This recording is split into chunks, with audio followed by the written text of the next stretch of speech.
नमस्कार श्रोते हो. दीपक रेगे कथाकथन चॅनलवर आज तुम्ही ऐकणार आहात रेखा खराबे यांच्या तिच्या कथा आणि व्यथा या कथासंग्रहातली कथा एक किरण प्रकाशाचा. खेड्यामधल्या त्या खूप धूळ उडवणाऱ्या खडबडीत रस्त्यांवरचा जीपचा प्रवास आता अगदी नकोसा वाटतो. पण नुकतीच या छोट्याशा शहरात यांची बदली झालेली. गावात फारशी कोणाशी ओळखही नाही. गावाबाहेर एकांतात मिळालेला बंगला. हे सगळा दिवस घरातनं बाहेर, केव्हा परतणार याचाही पत्ता नसायचा. ते शांत एकाकी बंगल्यात जीव नुसता घुसमटून जायचा. इतकी वर्ष मुलं, नवरा आणि संसार यात मी इतकी गुरफटून गेले होते की त्या पलीकडेही आणखीन जग आहे हे मी जवळजवळ विसरूनच गेले होते.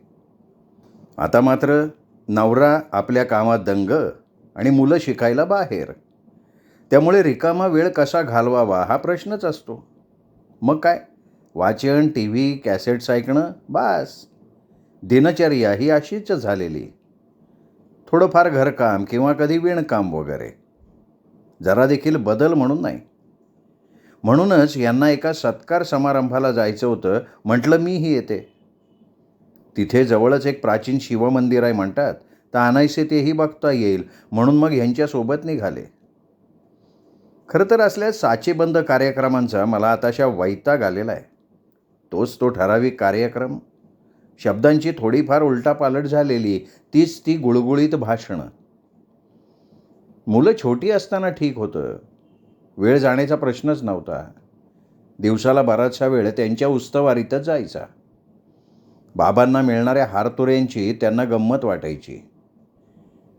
नाही म्हटलं तरी यांना मिळणाऱ्या मानाने मी पण त्यावेळी मनातून सुखावून यायची.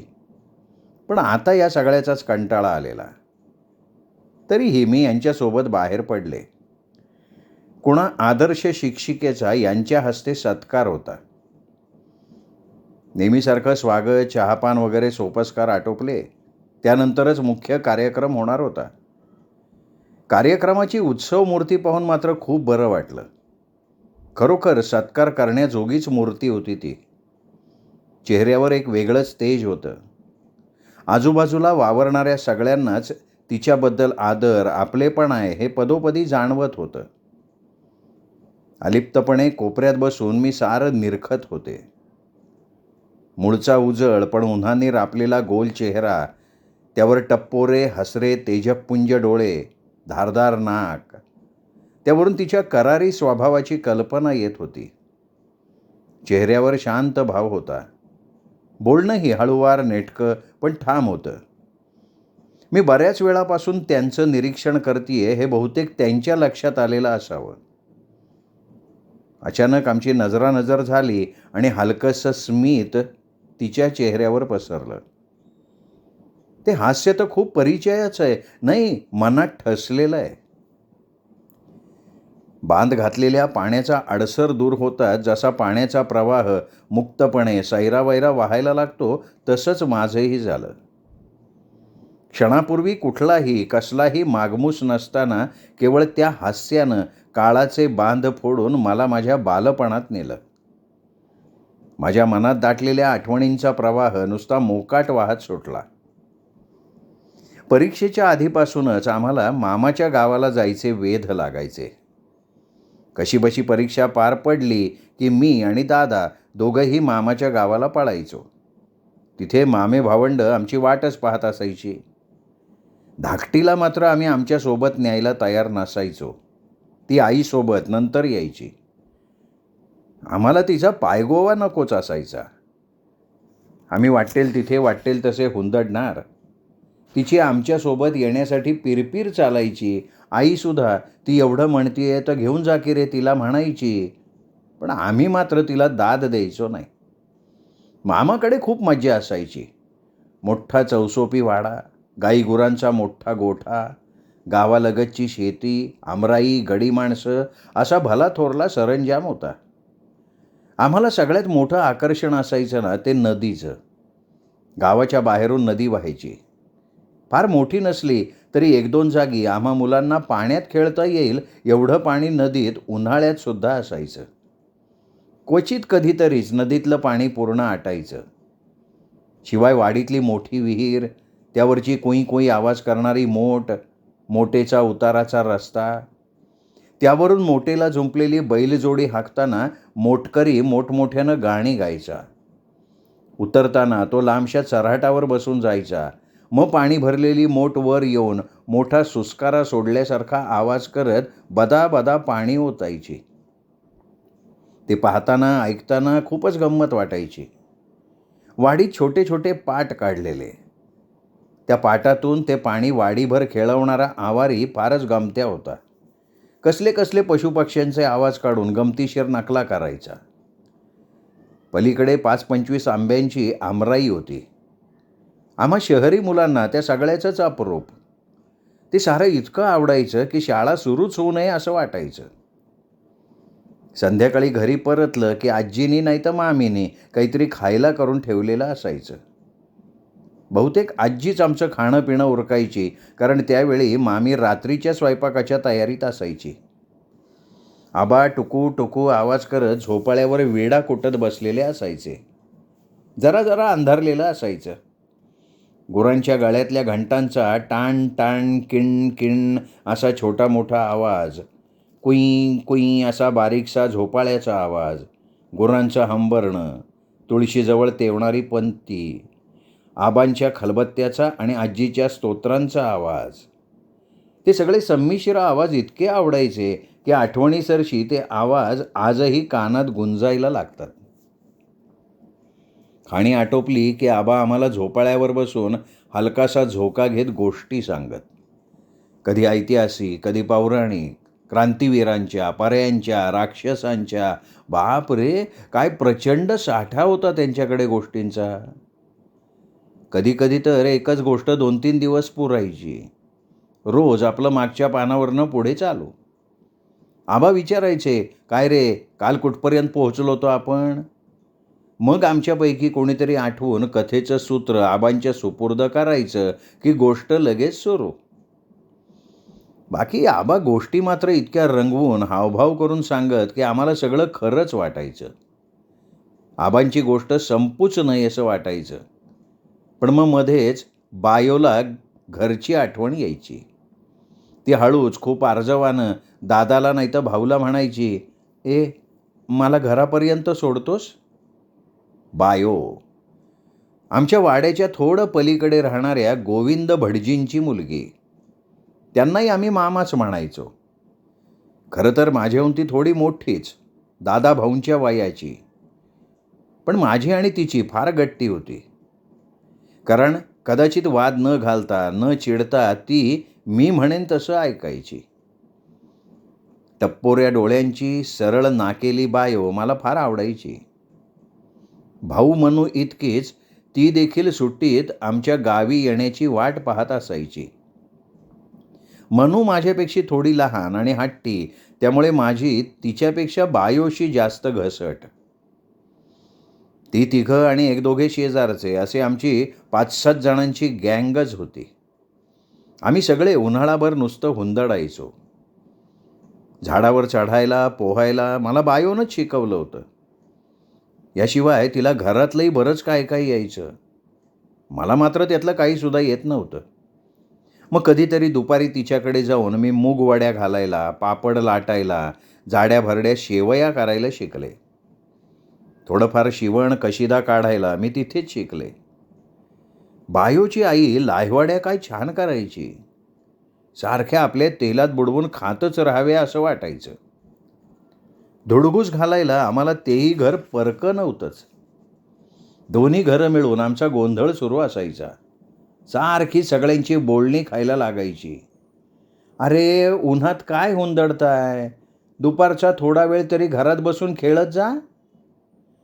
खूपच आणि साऱ्यांनीच रागवून घेतलं की नाईलाजानं आम्ही वरच्या माडीत पत्ते कुटत नाही तर चौसर खेळत बसायचो.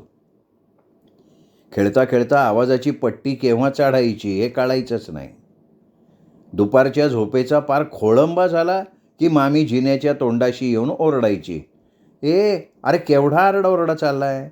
आबांची झोपमोड झाली तर रात्रीची गोष्ट बिष्ट काही ऐकायला मिळणार नाही. हां, आणि मी सुद्धा काही खायला करणार नाही बरं का. नंतर मात्र थोडा वेळ आवाज कमी व्हायचा. पण हळूहळू तो केव्हा वाढायचा कळायचंच नाही. बायो मात्र सारखे आम्हाला "अरे हळू की" असं थोड्या थोड्या वेळानं म्हणत असायची. आम्हाला पण ठाऊक होतं की मामी फक्त म्हणतच असते, पण वेळेला मात्र ती चांगलं चुंगलं बनवून खायला घालत असते. एकदा संध्याकाळी तर नदीवरून परतायला आम्हाला फारच उशीर झाला. चांगला अंधार व्हायला आल्यावर आम्ही भानावर आलो. भराभरा सगळं आवरून निघालो, पण तोवर चांगला गुडुप्पा अंधार झालेला. त्यात वाटेत रातकिड्यांचा आवाज, पानांची सळसळ. एकमेकांचा हात धरून निघालो. तसा तो नेहमी सरावाचा रस्ता होता, पण अंधाराची भीती, त्यात नाही नाही त्या गोष्टी आठवत होत्या. आबांच्या गोष्टीतली भूतं काय अन काय. तोच दुरून एक उजेडाचा ठिपका येताना दिसला. तो पुढे पुढेच येत होता. आमचे तर 10 गेले आणि 5च राहिले. एकमेकांचे हात आणखीन घट्ट पकडले. हाताला घाम फुटलेला, थरथर जाणवत होती. तो प्रकाश जवळ यायला लागल्यावर मात्र त्यामागची आकृती ओळखीची असल्याचं जाणवलं आणि बायोचा मी धरलेला हात आणखीन दाबत मी मोठा उसासा सोडला. मामाकडचा आवारी आम्हाला शोधायला निघाला होता. लांबून आम्ही दिसता झपाझपा पावलं टाकत आमच्याकडे आला. "अरे बापा, हे काय येळ आहे का पाण्यात खेळाची? चला आता जल्दीनं. बुडगे मालक लय रागावलेत." आजोबा रागावले म्हणजे संपलंच आता. आमच्या धडधडण्यात आणखीनच भर पडली. वाटेत बायोला सोडून आम्ही घरी परतलो. त्यानंतर 3-4 दिवस बायो खेळायला आलीच नाही. घरचे सगळेच इतके रागावले होते की आमची कोणाचीच तिच्याकडे जाण्याची हिंमत होत नव्हती.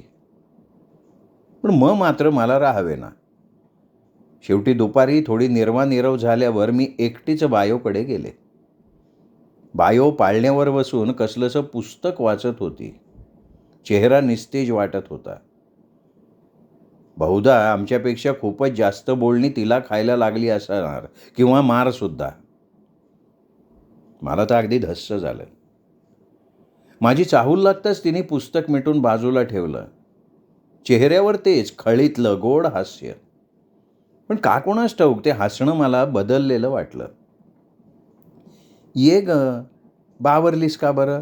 ये, आपण झोपाळ्यावर झोके घेऊ." "तू 3-4 दिवस आली का नाही ग? खूप रागवले का तुझे आई अण्णा? आणि हे काय, आज अगदी आजीबाईसारखी साडी नेसली असती." "अगं, आई म्हणते की तू आता मोठी झाली आहेस, तेव्हा आता तुला साड्याच नेसायला हव्यात. चल ग, मोठी कसली झालीस? मी तर नाही बाबा इतक्या साड्या बेड्या नेसणार." "तू शहरात राहतेस अगं, तिकडे सगळं चालतं. पण इकडे खेड्यात नाही ना चालत तसं. इथे नावं ठेवतात सगळे." "बरं बाई, असू दे, उद्या येणार आहेस का? आपण सगळेजण आमराई जाऊया." "नको गं बाई, आई म्हणते की मुलांसोबत धांगडधिंगा घालायला आता लहान काय आहेस." "बरं बाई, खेळू नकोस, पण माझ्यासोबत यायला काय हरकत आहे?" "आईला विचार." मामी मामी ओरडत मी सरळ मागच्या पडवीत गेले. मला ठाऊक होतं यावेळी मामी तिथं काहीतरी काम काढून बसल्या असणार. त्यांच्या हातातलं निवडणाचं ताट बाजूला ठेवत मी गाल फुगवून म्हणाले, "काय हे मामी, बायोला खेळायला का नाही पाठवत? एखाद्या काकूबाईसारखी बसली आपली घरात." त्यावर मामीला हसूच आलं. मामी म्हणाली, "अगं बाई, आता ती मोठी झाली आहे. तू लहान आहेस अजून. तुला नाही कळणार हो. आणि तिच्या अण्णांना नाही आवडत तिने मुलांबरोबर खेळलेलं." मला कळेना, आजवर आम्ही सगळे एकत्र खेळत होतो, वाटेल तितका गोंधळ घालत होतो, हुंदडत होतो. मग या 4-5 दिवसातच एकदम बायो मोठी कशी काय होऊन गेली? पण काही न विचारता मी मामीकडे हट्टच केला. "मामी, आता फक्त 8च तर दिवस होत आम्ही. मग तर आम्ही जाणार. पाठव ना तिला उद्या. 8 दिवस खेळू देत की आम्हाला." माझ्या आर्जवामुळे मामीने बायोला आमच्यासोबत पाठवलं, पण ती आधीची बायो नव्हतीच.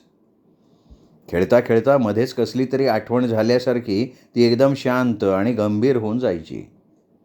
"बायो, काय झालं ग तुला?" असं विचारलं की "कुठे ग, काही नाही, एवढंच म्हणायची. दादा भाऊ तिला मग काकूबाई काकूबाई चिडवायला लागल्यावर ती खूप रडवेली होऊन गेली. अरे का चिडवताय रे तिला? अशाने ती आपल्यासोबत पुन्हा खेळायला येणारच नाही. हं. बरं आता नाही चिडवणार, पण मग ती का नाही येत खेळायला? मग आम्हालाही खेळता येत नाही ना. बायो बिचारी उदासून बोलली, अरे बाबांनो तुम्ही खेळा ना, तुम्हाला मी कुठे नाही म्हणतीये. नाही नाही, पण तू खेळायला चल. त्यानंतर ती खेळायला तर आली, पण नेहमीसारखी नाही. त्या दिवशी आमचा खेळ मात्र रंगला नाही. कुणास ठाऊक, त्यामुळे म्हणा की 4-5 दिवसांपूर्वीच्या रागवण्याचा परिणाम म्हणा, त्या दिवशी आम्ही लवकरच घरी परतलो. अंगणात माझी मामी आणि बायोची आई बोलत उभ्या होत्या. आम्हाला बघताच त्या गप्प झाल्या. बायोला पुढ्यात घालून सरस्वती मामी घरी निघून गेल्या. मामीही आत गेली. आम्ही मुलांनी झोपाळ्यावर बसून लांब झोके घेत गाणी कविता म्हणायला सुरुवात केली. आबा अजून घरी यायचे होते. मागच्या ओसरीवर आजीच्या आणि मामीच्या गप्पा सुरू होत्या.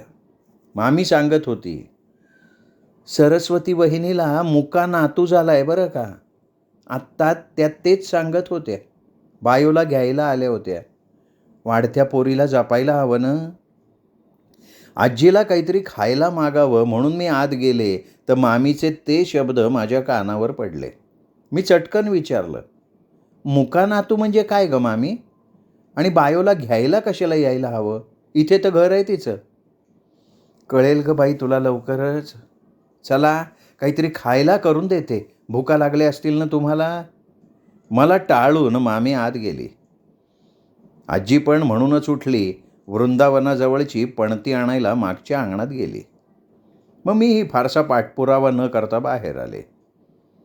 दुसऱ्या दिवशी बायोलाच विचारलं तर ती लाजून घरीच पळाली.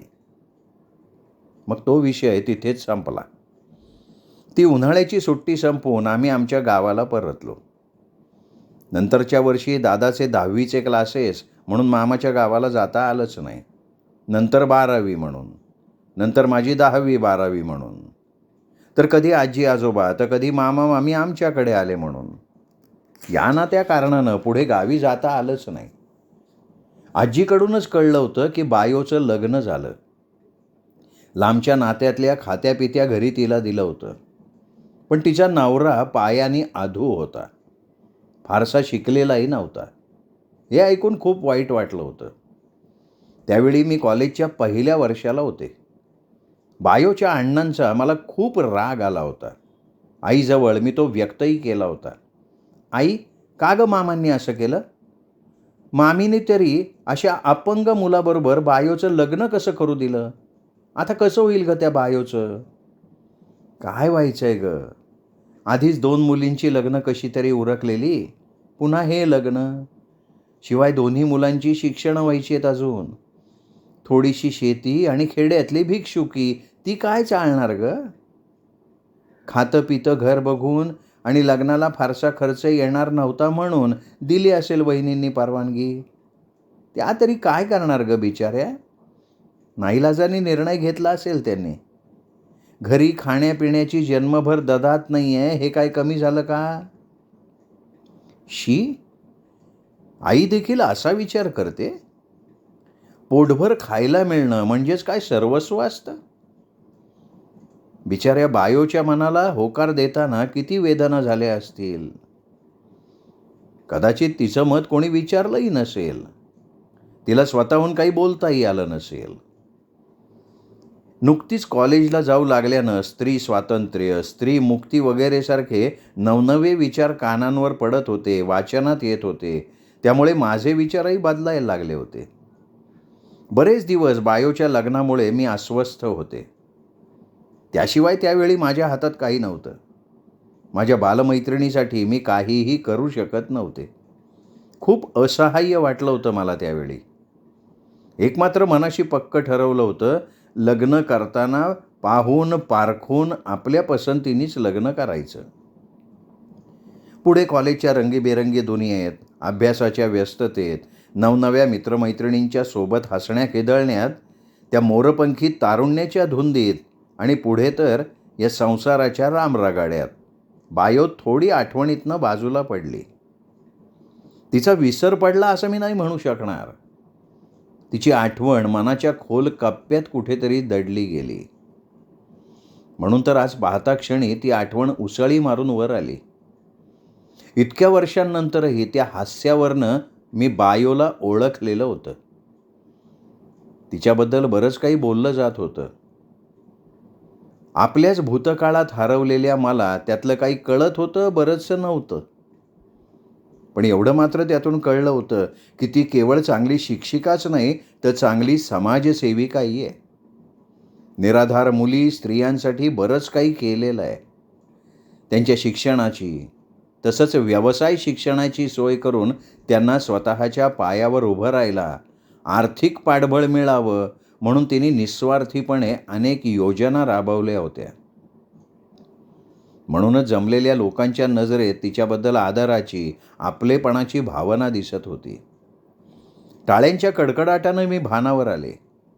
बापरे, म्हणजे कार्यक्रम संपेस्तोवर काय मी भूतकाळातच रमले होते.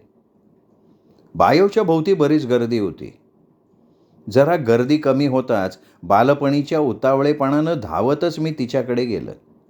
वाटलं मधली वर्ष कधी आलीच नव्हती. खूप आनंदाने डोळ्यातल्या आसवांना थोपवत मी तिचे दोन्ही हात गच्च पकडून घेतले. मला माझा आनंद व्यक्तच करता येत नव्हता. बायोचं ना तू? खूप आनंदाने होकारार्थी मान डोलवत ती म्हणाली, आरू, ओळखलंस म्हणजे मला तू? मी मात्र तुला आल्या आल्या बघता क्षणी ओळखलं होतं. विचार केला, नाहीच तू ओळखलंस तर सांगू. भोवतीची सारी माणसं आमच्याकडे आश्चर्यानं पाहत होती. यांच्याही नजरेत आश्चर्य होतं. तसं कधीतरी बायोबद्दल मी त्यांच्याजवळ बोलले होते. ऐकून बायो यांना ठाऊक होती. यावेळी मात्र आम्ही दोघेही भानावर नव्हतो. दोघींच्याही चेहऱ्यावरून आनंद ओसंडून वाहत होता. किती बोलू, किती नाही असं झालं होतं.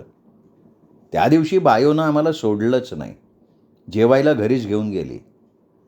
छोटंसं 4 खोल्यांचं टुमदार घर, अंगणात नेटका छोटासा बगीचा, बाहेर वरांड्यातच तिचा नवरा तिची वाट पाहत होता. आम्ही पोहोचताच बायो भराभरा त्याच्याजवळ गेली. त्याचा चेहरा तिच्याविषयीच्या अभिमानानं, तिला मिळालेल्या सन्मानानं, आनंदानं उजळून निघालेला होता. तिने आमच्याविषयी सांगितलेलं असावं. त्याने हसून आमच्याकडे पाहून हात जोडले. बायोनं आधार देऊन त्याला उभं केलं. जवळची काठी हातात दिली. आपल्या स्थितीबद्दल त्याला थोडा संकोच वाटत असावा असं वाटलं. 4 पावलं तो पुढे आला. आताशा फारसं चालणं होत नाही. त्यामुळे इच्छा असूनही मला कार्यक्रमाला येता नाही आलं. पूर्वी शेतात वगैरे जायचो मी, पण नाही होत आता. हो ना, आताशा फक्त जवळच असल्यामुळे दुकानात तेवढं ते जातात.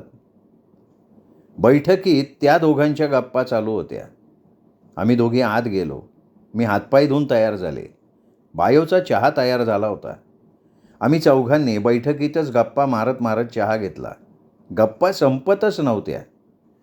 पण ते दोघं आमच्या गप्पातून केव्हा वेगळे पडले आणि आमच्या दोघींच्या वेगळ्या गप्पा कधी सुरू झाल्या ते आम्हालाच कळलं नाही.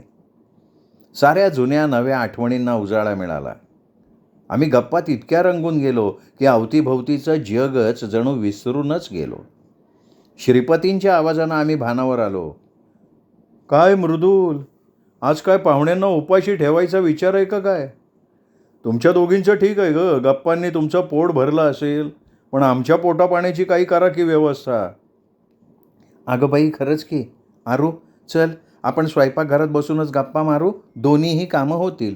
बापरे, म्हणजे आज कशात काय कमी पडेल आणि काय जास्त पडेल याचा काही भरोसा नाही बरं का. पानात पडेल ते आणि पडेल तसं गपचूप खावं लागेल असं वाटतंय. श्रीपतींच्या बोलण्यावर ते दोघंही खळखळून हसले. त्यांच्या हसण्याकडे लक्ष न देता आम्ही हसत हसत आत गेलो.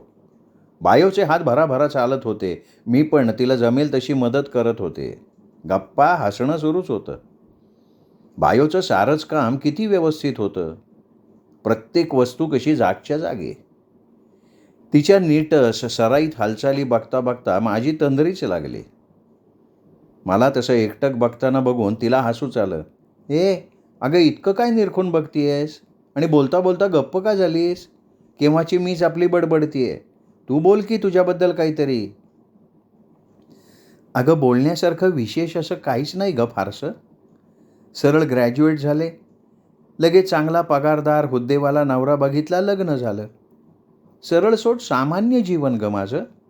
कुठे संघर्ष नाही की ताणतणाव नाही. दोन्ही मुलं कॉलेजला शिकतात. अभ्यासातही चांगली आहेत. एक यावर्षी इंजिनियर होणार, दुसरा 2 वर्षांनी. पुढे परदेशी जाण्याची स्वप्न त्यांची. नंतर आम्ही दोघंच एकमेकांना. खूप खास असं काही नाही का आयुष्यात. परीटघडीचं जीवन आमचं, शहरी साच्यातलं. पण बायो, तू मात्र खूप नाव कमवलंस हो. किती काम केलंस इथल्या लोकांसाठी. अगं ते सगळं त्यांच्याच बोलण्यातनं कळलं बघ मला. नाही गं, फार काही नाही. पण आपल्यासारखी वेळ इतरांवर येऊ नये. बायकांनी स्वयंसिद्ध व्हावं. लाचार जिण्यातून त्यांची सुटका व्हावी म्हणून आपला हा खारीचा वाटा उचलावासा वाटला. यांची मुलांची खूप मदत झाली हे सगळं करताना. आता तर मुलं मोठी झाली, आपापल्या उद्योगात दंग आहेत. त्यामुळे बराच वेळ मोकळा मिळतो आता. अगं हो की, पण मुलांबद्दल फारसं काही बोलली नाहीस तू. अगं आपण बाकीचंच तर किती बोलतोय. मुलांचं काय गं, तुझ्यासारखंच माझं. माझी ही दोन्ही मुलं शहरातच आहेत. खरं तर आजच्या कार्यक्रमाला यायची इच्छा होती त्यांची, पण नाही जमलं दोघांनाही. काल रात्रीच फोन आला होता त्यांचा. आणि धाकटीची तर काय परीक्षाच सुरू आहे. ती यावर्षी इंजिनियर होणार, मोठा डॉक्टर झालाय. आता पुढचं शिकतोय. मुलीच्या लग्नाचं बघावं म्हणतीये, पण यांची इच्छा नाही आहे. आपल्या पायावर उभे राहिल्यावर लग्नाचं बघू म्हणतात. मी भोगलेली ओढाताण मुलीच्या वाट्याला येऊ नये असं त्यांना वाटतं. खूप त्रास झाला गं सुरुवातीला मला. आणि लग्न किती लवकर केलं ना तुझं. पुढे शिकूही दिलं नाही गं तुला.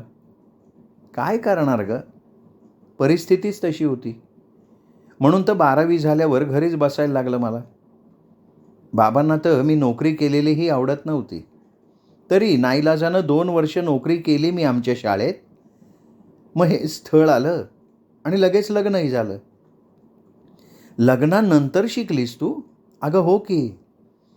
माझं लग्न झालं ना त्यावेळी आमच्या घरात फार मोठा बारदाना होता. बडेजावी फार. सासूबाई नव्हत्या, त्यामुळे घरात सगळं सांगावर पडलं. सासरे असेच तोवर काही करता आलं नाही बघ. दोन्ही नणंदांची लग्न माझ्या आधी झाली होती. पुढे मग दिरांची लग्न झाली. सासरे गेले, हिस्से वाटे झाले. मग मात्र यांनी मला शिकायला लावलं. तोवर मुलंही थोडी मोठी झाली होती. घरचं, मुलांचं हे सगळं बघायचे.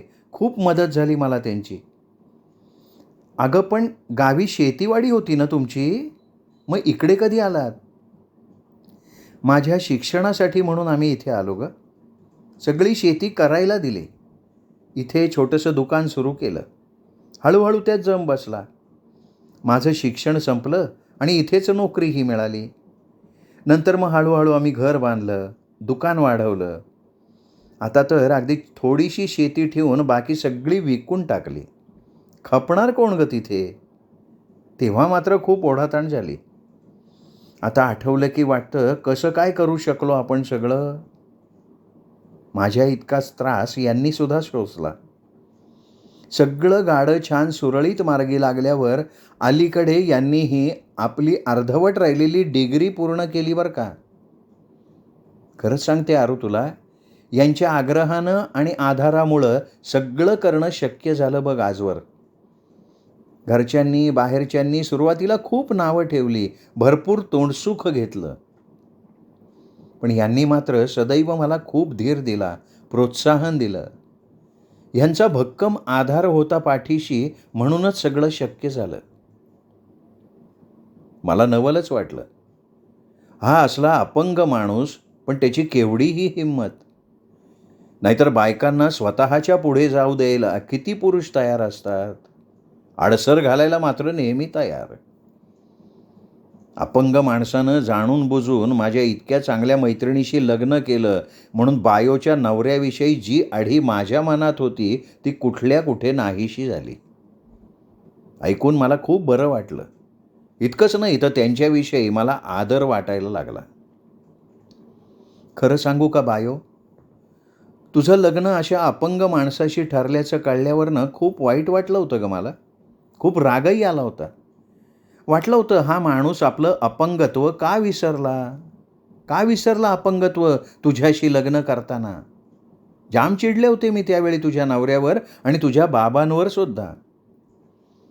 बायो त्यावर मोकळेपणे अगदी खळखळून हसली. मिश्किल हसून म्हणाली, काय सांगतेयस? सांगू का आता यांना ते? ए नको ग बाई, उगाच काहीतरी बोलले मी. अगं असं काय करतेयस? तुला खरंच वाटलं का? गंमत केली मी तुझी आरू. आरू अगदी खरं सांगू तुला, अगदी मनातलं. सुरुवातीला मलाही अगदी तुझ्यासारखं वाटलं होतं. पण परिस्थितीपुढे इलाज नव्हता ग.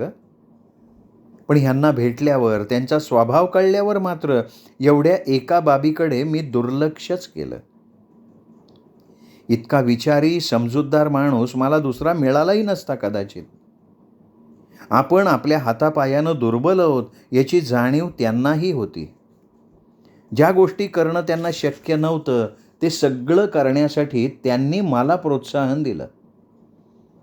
आता माझ्या संसारात मी खूप समाधानी आहे. इतका चांगला नवरा भाग्यानंच मिळालाय ग मला.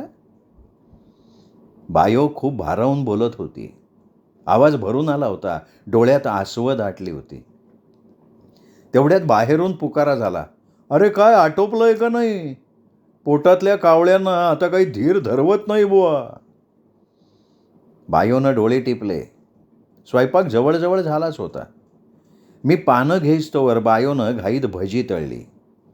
जेवतानाही आमच्या गप्पा खूप रंगल्या. वेळेचं भानच राहिलं नाही. मामीच्या स्वयंपाकाची आठवण व्हावी असा स्वयंपाक बायोनं केला होता. तिचीच मुलगी ती. तीच चव, तीच टापटीप बायोतही उतरलेली होती. रात्री परतणं भाग होतं. यांना महत्त्वाचं काम होतं. त्यामुळे त्या प्रेमळ जोडप्याचा राहून जाण्याचा आग्रह मान्य करणं शक्य नव्हतं. त्यामुळे पुन्हा यायचं आमंत्रण स्वीकारून आणि त्यांना देऊन डबडबल्या डोळ्यांनी आम्ही एकमेकांचा निरोप घेतला. एवढ्या वेळात त्या दोघांचे सूरही चांगले जुळले होते. गाडीत बसल्यावरही मला पुन्हा पुन्हा आमचं बालपण, बायोचा तो प्रसन्न संसार आठवत होता. आतल्या आत जाणवत होतं की सुख, समाधान हे नेहमी मानण्यावर असतं. आजपर्यंत सुरळीत संसारात, सुखरूप आयुष्यात काही विशेष करावं असं वाटलंच नव्हतं. सारा वेळ मासिकं वाचण्यात, टी व्ही पाहण्यात, गाणी ऐकण्यात आणि दागिने, कपडे, मौज मजा यातच आजवरचं आयुष्य घालवलं. आपल्या शिक्षणाचा, वेळेचा काही उपयोग करावा असं कधी वाटलंच नाही. इतक्या कष्टात किती काम बायोने केलं होतं. त्याचं किती समाधान दिसत होतं तिच्या चेहऱ्यावर. स्वतःसाठी तर सगळेच जगतात, पण दुसऱ्यांसाठी जगण्यात किती आनंद असतो हे आज माझ्या लक्षात आलं. आपण मोठ्या सुखापासून वंचित राहिलोय असं पहिल्यांदाच मला वाटलं. आपल्या शिक्षणाचा, आपल्या रिकाम्या वेळेचा उपयोग करावा असं यापूर्वी कधी वाटलंच नव्हतं. पण मनाशी ठरवलं की यापुढे मात्र एकोजी पुरुषासारखं जीवन नाही जगायचं. काहीतरी करण्याची प्रेरणा घेऊनच मी बायोचं घर सोडलं होतं. वेळ जात नव्हता म्हणून वेळ घालवण्यासाठी आलेली मी एक निश्चित प्रेरणा घेऊनच परतत होते. अंधारातही झाडं-झुडपं मागे पडताना जाणवत होती. आयुष्याची चालून आलेली वळणं. वाटा देखील तशीच मागं पडत असल्या तरी प्रकाशाचा एक किरण मला पुढचा मार्ग दाखवत होता. आता स्वस्थ बसणं नाही हे मनाशी पक्क ठरवलं आणि मी मागे मान टेकून रेलून शांतपणे डोळे मिटून घेतले. यापुढचा प्रवास अजिबात कंटाळवाणा, रटाळ वाटणारच नव्हता कधी. श्रोते हो, तुम्ही ऐकत होतात रेखा खराबे लिखित कथा एक किरण प्रकाशाचा. कथा तुम्हाला आवडली असेल, कथेचा व्हिडिओ लाईक करा, हाईप करा. कथा कशी वाटली हे आम्हाला कळण्यासाठी कमेंट मात्र जरूर करा. ही कथा आपल्या कथाप्रेमी मित्रपरिवारात, नातेवाईकात शेअर करा आणि मुख्य म्हणजे भेटत रहा दीपक रेगे कथाकथन चॅनलवर अशाच उत्तमोत्तम लेखकांच्या कथा, कादंबरी ऐकत राहण्यासाठी. नमस्कार.